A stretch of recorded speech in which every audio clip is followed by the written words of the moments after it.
Hey guys, this is Pixel Dan. Thank you once again for joining me for another interview today. Hot on the heels of the Hasbro Fan Fest event, I've got the Marvel Hasbro team with Dwight and Dan. How's it going, guys? Doing good. Ryan's here too. Snuck in there at the end. Ryan, you snuck right in. No worries. That's my bad. How's it going, everybody? Doing good, man. How about you? I'm doing great. Had a lot of fun watching the live event, all the fun reveals. And so I thought we'd talk about some of that today, if that works for you guys. Certainly.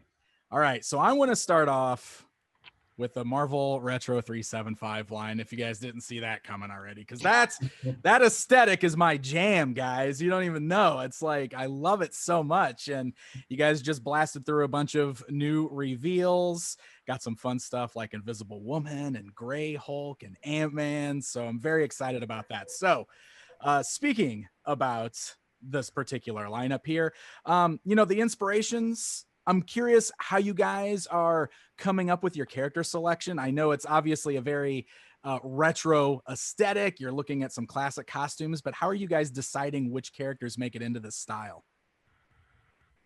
The rap battle.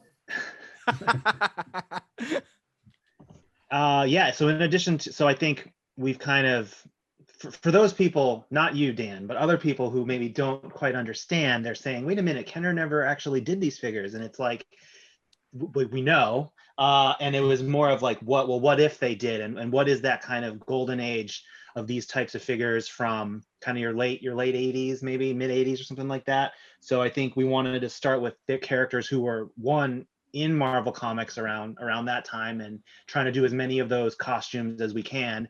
And then also just some of the realities of starting a new line is, and this is like to the genius of Dwight, Tony, and JB, who have worked on the design side, but kind of managing what clever reuse that we can do, because starting a new line, you have to do all the new bodies.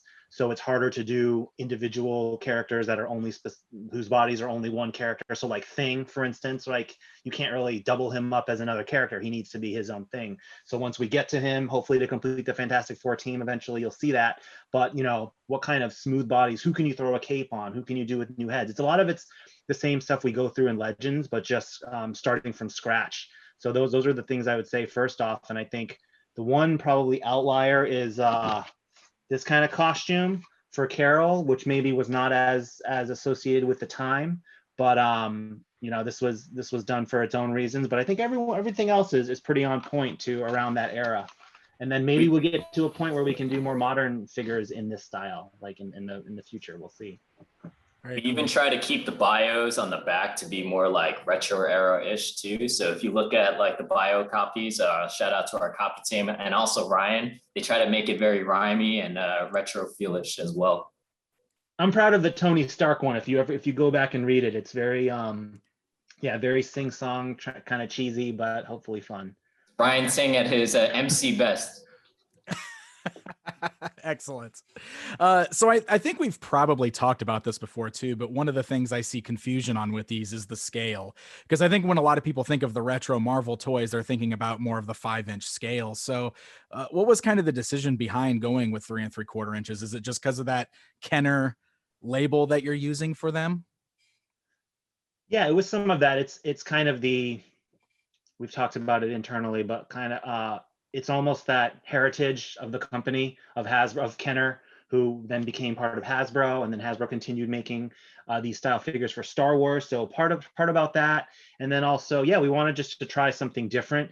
I mean, we all love those original Toy Biz 5-inch scale figures, but I don't think we just wanted to put out exactly what had come before. Sure, that strategy does work for certain lines, and I think I have this whole I have this like matrix that I designed to try to educate some of our like executives on what retro, in my view, what retro toys are. So you have like reissues, which is a lot of your Transformers G1 type stuff, where they're actually putting out stuff from sculpting to packaging that was as close as possible to the actual G1 stuff. And those are great. I love those, right? And then you've got some other things where, like, when licenses bounce around, Hasbro has always made Transformers, but you've got your Marvels and your other types of companies that maybe they're not at the home of that where they were originally. So then you're kind of, do you want to recreate something that might be stepping on someone else's toes? And you kind of like, those are all just considerations. So we thought it was kind of leaning into the Kenner heritage. We're making Marvel toys as of the moment right now, and hope to be for a while. So like, that's kind of all kind of factored in. And yeah, maybe if there's really love for the Toy Biz 5-inch, we can look at that in the future. Very cool. Very cool. Well, at that scale, that 3 3/4 inch scale, and without having to reveal anything, obviously, but that scale kind of screams for play sets and vehicles, and maybe even some larger scale figures to fit with that. I know you guys like making Sentinels and stuff. So, has there been any discussions for how to expand upon that? Yeah, we've had some early discussions on that. We've had boards on the wall with vehicles. Every time we talk about these type of things, Spider Buggy comes up. Yeah. So, the Spider Buggy, the Sentinels, the Galactuses of the world. We've boarded all those concepts up, and we've kind of bounced them around, and we've even bounced around like play sets like Danger Room and Avengers of Mansion and stuff like that. So we've been talking about it. I think we're just kind of it's a new line. We want to see whether the fans are there for it, whether they're going to support it, and if so, I think it could definitely have some bright futures to explore some of those other avenues that would be very reminiscent of other 3 3/4 inch toy lines that we played with when we were kids ourselves. So yeah. Thanos Copter is my yes my suggestion on this one. That's fantastic. All right, so issue that we talk about a lot these days is one of the things with the 375 line is it seems like it's kind of very slowly trickling into places like Target, and they've been a bit hard to find. So can we maybe expect hopefully wider release on these? And do you guys have plans for more waves of these going throughout the year? Yes. So rest assured, the Target program came about because there was an opportunity for us to be in their Easter kind of lead up planning. And we were in the Sunday Circular one of those weeks before Easter. So that is why Target had an early window, but we tried to message that, guys, don't worry, this is not a Target exclusive program. They will be everywhere very, very shortly. We're already in mid-April, so I would feel like by the end of this month, we should start to see them at all the places that you go and get your toys. And then we revealed wave 3, so yeah, at least 3, probably more, but waves this year.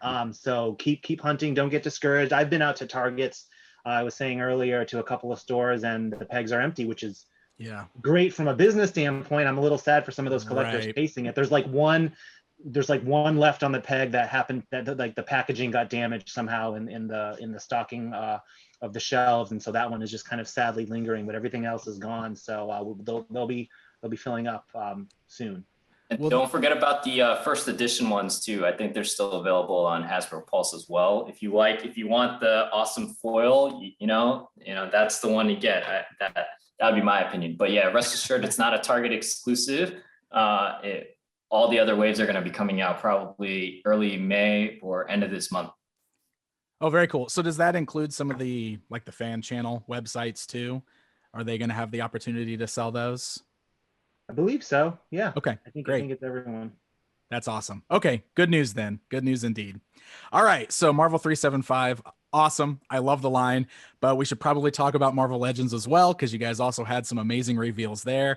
That 90s style Iron Man, guys. Oh my God. That blew me away. The modular armor there. I mean, that's like brought me right back to the animated series and the Marvel versus Capcom look. I mean, like that's the Iron Man that was very prominent when I was a kid. So I'm very excited about this particular Iron Man wave. But one of the questions that like a lot of the my followers wanted me to ask, it came up a lot, is what goes into the character selection when you guys are doing your Marvel Legends waves? Obviously the media that would tie in has a big effect on it, but how do you choose these other waves like this? Do you have a process for that? We try to mix it up, right? If MCU is focused on something over here, we try to find something over here from the classic worlds, something that either correlates or stands very far away from. It's just for variety's sake, because one of the biggest challenges with Marvel that I've seen, I've been on a lot of different brands through my years at Hasbro, you know, from G.I. Joe, Transformers, Star Wars, you know, all of those other things. And they all have a very specific type of fan base. Marvel, however, has a very fractured fan base because it's so big and there's so much Marvel. We're talking 80 plus years of comics. We're talking 11, 12 years now. Am I wrong with the years of movies, you know, and now television and animation and, you know, playing cards and everything under the sun, right? It's like it's had so much across so many different eras and generations that the fan base is incredibly fractured. You know, there's some people that just love Marvel, but then there's people that just love the MCU, or someone who just loves this era of comic books that they read or this cartoon that they watched as a kid. So it's really hard to nail down who is a Marvel fan.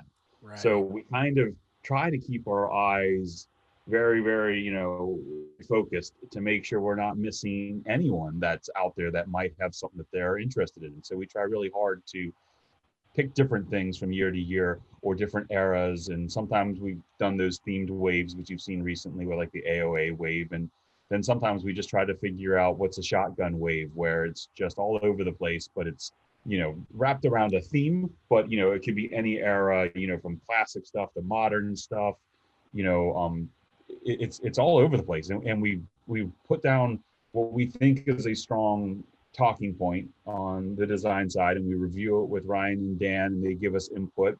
And then when we're comfortable with it, we take it to our partner Jesse at Marvel, and Jesse gives us his, you know, his opinions. And when we go back and forth to kind of figure out who we want to do, then we have to figure out, can we afford to do it? And that's when we bring in our engineering team to say, you know, how are we going to be able to make these things? What's it going to cost us? And then it might require more shuffling. And, you know, by the end of, you know, a month or so of conversations, we have a final build-a-figure wave that we feel confident in to pitch to upper management and ultimately to you guys, the fans. Yeah, we listen to the fans. Oh, go ahead, Ryan. Sorry. No, you go first.